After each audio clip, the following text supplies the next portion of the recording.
IFM News. IFM News. IFM News. Lokal.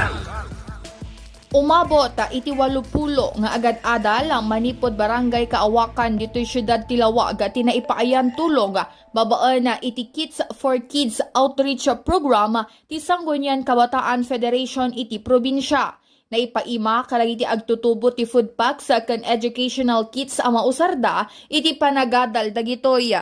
Indaulwan ni SK Federated President iti probinsya nga ni Honorable Eldritz Viernes kadua ti SK Fed President when iti SK Federation President iti Lawag ani Honorable Rionel John Respicio kanda dumapay nga masekna na manipod iti Local Youth Development Office ken Provincial Social Welfare and Development Office.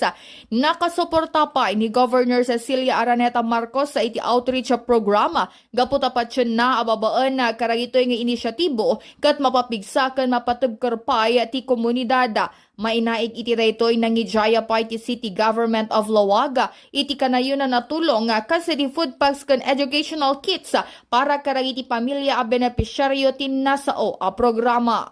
Kabayatan na ti KITS4KIDS outreach program kat paset ti linggo ng kabataang Sirib 2026.